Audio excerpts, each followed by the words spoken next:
En esta ocasión vamos a ver un tema muy importante que desde el 16 de julio de 2025 está causando un revuelo. Me refiero a la reforma a la conocida ley antilavado.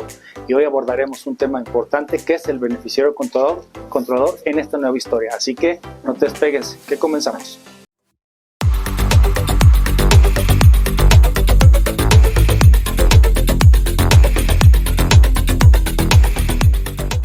¿Qué tal? De nueva cuenta tu servidor Adrián Paredes, presidente de la revista Consejero Empresarial y del Centro de Estudios del Derecho de la empresa SEDE. Como te anticipaba en la introducción, hoy vamos a hablar del tema de la reforma que tuvo la ley antilavado como la conocemos este 16 de julio de 2025 y vamos a abordar un tema en específico en este momento que es la reestructura que se le dio al tratamiento y a la concepción del beneficiario controlador. Y para eso, pues saben, siempre estamos acompañados de expertos y en esta ocasión es el maestro Alejandro Rodríguez. Hermanito, bienvenido. Adrián, muchas gracias por la invitación. Al contrario, por tomarla y agendarnos. Muchas gracias. No, gracias por la invitación en este tema, como bien decías, Adrián, que se acaba de reformar hace una semana básicamente y con situaciones muy importantes que es necesario para nosotros transmitir a todos tus seguidores y en general a las personas que desarrollan actividades vulnerables. Y bueno, voy a corregir no solamente a las que desarrollan actividades vulnerables, porque vamos a ver más adelante el tema del beneficiario controlador, como hay un artículo especial ahí en la reforma, el 32 bis, que nos establece, 33 bis, ¿cierto?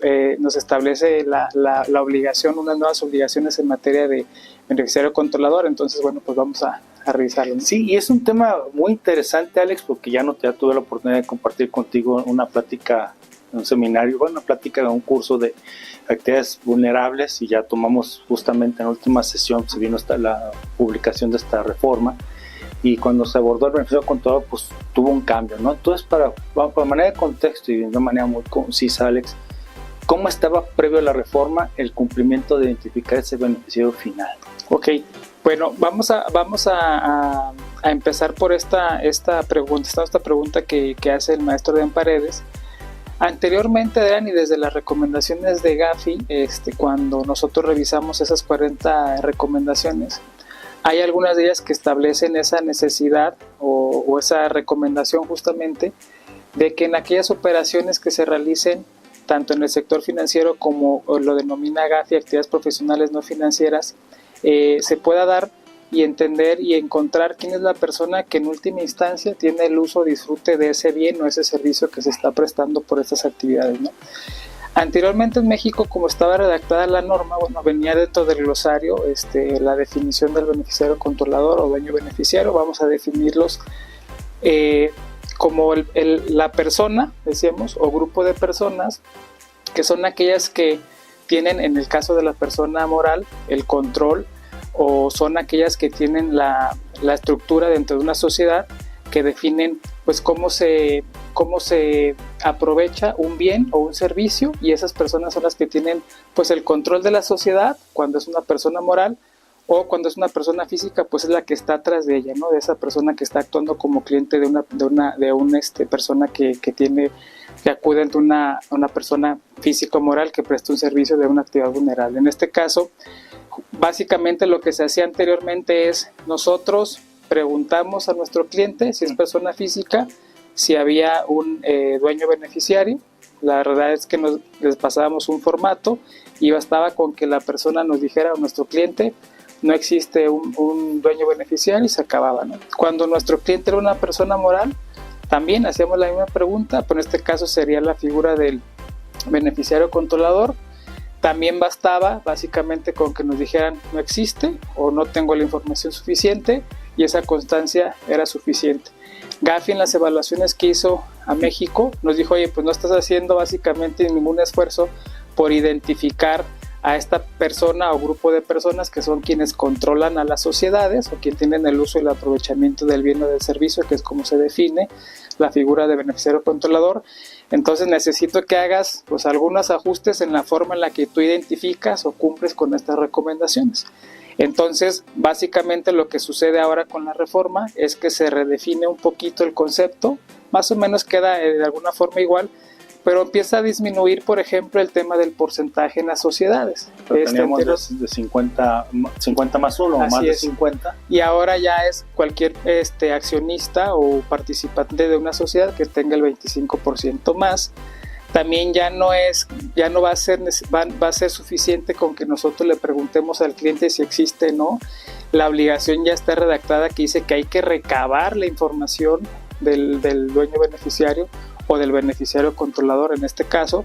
Entonces ya tenemos que investigar e indagar básicamente quién es esa persona física o grupo de personas que encuadran dentro del supuesto. Entonces cambia completamente el cumplimiento, como bien hacías la pregunta, Adrián, de la anterior ley o vigente hasta el día 16 de julio a la reforma actual, ¿no? En este caso. Sí, y es algo que ya ahora pues realmente se vuelve verbo, ¿no? O sea, ya es una acción.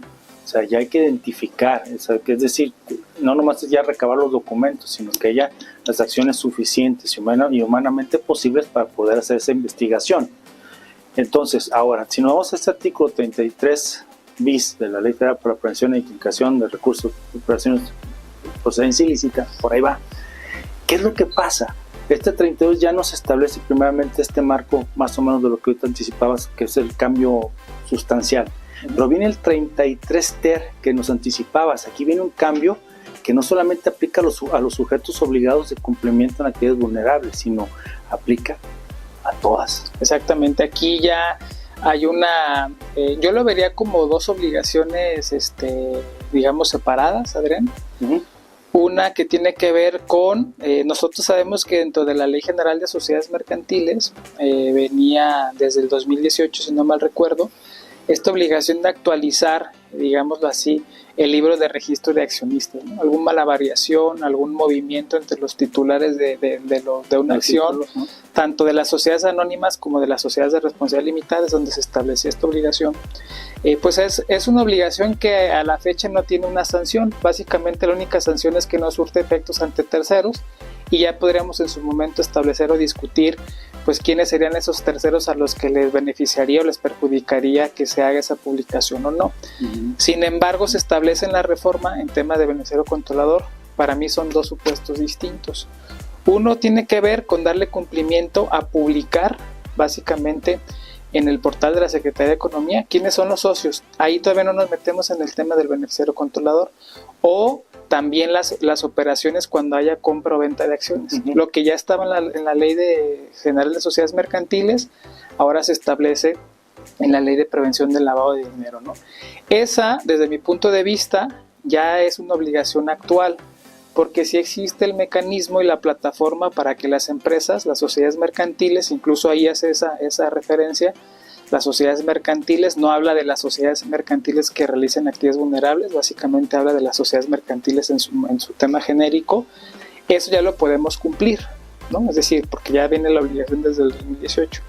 La que es otra adicional que está en la norma, en la reforma, es el hecho de publicar quiénes son o quién es el beneficiario controlador, identificarlo o a la persona o el grupo de personas, pero ahí todavía establece que la Secretaría, que en este caso es la Secretaría de Hacienda, va a establecer quién es la forma y las reglas en las que se hará esta publicación. ¿Por qué? Pues que claramente actualmente en la Secretaría de Economía o en el portal no existe ese mecanismo o esa pestañita para poder cumplir con el tema de inscribir al beneficiario controlador. Tú más que nadie sabes de esa obligación en el tema fiscal, pero allá el Código Fiscal de la Federación. Así. Pero allá viene, si no me recuerdo, del 2022 la obligación, y la realidad es que es un tema de un expediente que yo podría decir que es interno, que permite a la autoridad tener un expediente a la mano si te lo solicita, que incluso te da, si no me recuerdo, hasta cierto margen de tiempo para que cumplas si lo solicitas, pero realmente no había una exposición pública a quiénes son esas personas. También habría que identificar, Adrián, en esas reglas que se establecen o que se van a establecer para la publicación, digamos, de la segunda obligación, que es la del beneficiario controlador, pues qué se publica y qué no sale. Les voy a dar un ejemplo. Si nosotros publicamos la estructura accional vigente de una sociedad anónima en la Secretaría de Economía, en el portal, aparece que lo hicimos, pero como es una sociedad anónima, de todos modos no aparece públicamente quiénes son las personas o los titulares, por un tema, digamos, de lógica de la sociedad. Uh-huh. Si es de una sociedad de responsabilidad limitada, sí aparece.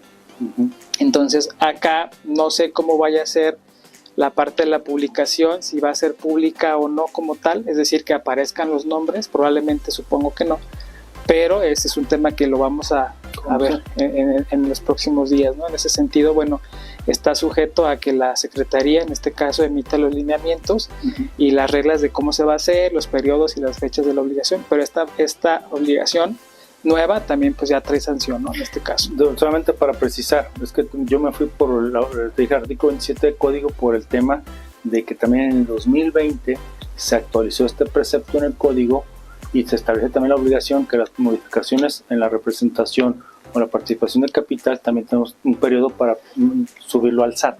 Ah, claro. Tú lo que te estaba refiriendo, nomás para hacer la precisión, es el beneficio con todo en materia fiscal del artículo 33 bis, también casualmente, que sí, su manera es muy diferente.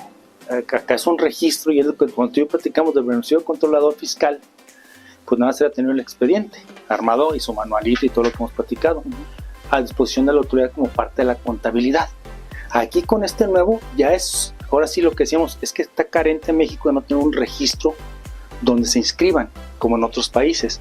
Ahora con esta reforma en la ley antilavado, pues así ya tenemos vamos a tener ese registro para que se pueda consultar por las personas que están cuando estamos relacionados con alguna persona. Así es, incluso Adrián, con esto que comentas, la conclusión sería, o desde mi punto de vista, salvo tu mejor opinión, es que la ley de prevención del lavado en la reforma lo que está haciendo es ya lo que tenemos en la ley de general de sociedades mercantiles, adicional a lo que ya tenemos en la ley, en el código fiscal, vamoslo trayendo también a esta ley y vamosle poniendo sanciones que en el código fiscal ya están. Entiendo que no ha habido mucha política de auditoría o de revisión de esos expedientes del beneficiario controlador, pero las multas también son altas en el ámbito fiscal, ¿no? En esta ley, como sabemos, la ley de prevención del lavado de dinero es una ley administrativa que no tiene que ver con leyes fiscales, pero bueno, también trae sanciones el incumplimiento de estas nuevas obligaciones en materia del beneficiario controlador, lo cual también, Adrián, y me gustaría platicar brevemente sobre esto, pues representa un reto para las empresas en general, sobre todo cuando están o hay estructuras societarias complejas, porque esto luego se traslada al tema de la fe pública, ¿no? Y también hay reformas en materia del cumplimiento y de las obligaciones de los fedatarios públicos. Y entonces voy a dar un ejemplo, cuando en alguna sociedad mercantil alguno de los socios, por un tema de algún fideicomiso, alguna estructura societaria, repito, un poco más compleja, participe algún banco, pues hay que identificar a ese beneficiario controlador de ese banco, que ha sido todo un reto desde que se creó el tema fiscal, porque hay obligaciones para los notarios, se ha complicado la operación, y ahora en las protocolizaciones vamos a pensar, Adrián, de una empresa donde estás tú, yo y un fideicomiso, o que está como fiduciario un banco, o que está una casa de bolsa, que es muy típico en las estructuras societarias, digamos algunas complejas. Pues el fedatario público o los clientes de esa sociedad le van a decir, vamos a pensar que nosotros como empresa le pedimos prestado a alguien que realiza una actividad vulnerable, pues esa persona va a tener que identificar al beneficiario controlador. Y entonces, a lo mejor tú tienes el 10%, yo tengo el 10%, y resulta que la casa de bolsa que es socia de nuestra empresa, por la estructura que hicimos, fideicomiso o un banco, pues es el beneficiario, hay que dar con el beneficiario controlador de ese banco o de esa SOFOM o de esa casa de bolsa, y entonces pues se va a complicar para esa empresa que presta dinero y que quiere cumplir con su obligación de identificar, en nuestro caso, y además también si le vamos a dar fe pública a un elemento, una protocolización, la constitución de una empresa, se va a volver un tema delicado, que también ahí creo que va a haber muchos retos también en el corto plazo, ¿no? Sí, y esperemos que con las reglas se disipen esto, porque ya queda claro que así como está en materia fiscal, que siempre tiene que terminar con una o varias personas físicas, ya se aclara también en esta ley esa duda, ¿no? Que el beneficiario controlador ya en este caso también tiene que tener con personas físicas, y estos problemas esperemos que las reglas finalmente las disipen. Y ahora lo importante de esto, Alex, es el siguiente, bueno, para ir concluyendo este tema, es cómo el artículo 33 ter extiende y confirma lo que tú me decías al principio, es que esta obligación, Adrián, no es nomás para personas mercantiles sujetas obligadas, esto es para todas. Para todas, claro. Y el 33 ter, ¿qué hace? La Secretaría se coordinará con las entidades federativas para que a través de estas se hagan las modificaciones en el registro público de sociedades de cada entidad, también para que se habilite para las asociaciones y sociedades civiles también el cumplimiento de esta obligación de una manera particular a los estados, ¿no? Sí, claro, aquí la habilita justamente como dices, Adrián, porque como sabemos las sociedades civiles o las asociaciones civiles pues son entes que se rigen por el derecho local, y entonces bueno, es ahí que para que esta ley en cuanto a su alcance tenga ese punch, digamos de alguna forma, pues también necesita de la vinculación de las autoridades estatales en cada caso para poderle dar ese soporte a esta obligación, ¿no? En este caso. Sí, y ya pues de manera de pedir tu conclusión, yo respecto a este punto, más a lo que decías, el beneficio contador fiscal pues tiene su facultad de gestión y facultad de comprobación especializadas, ¿no?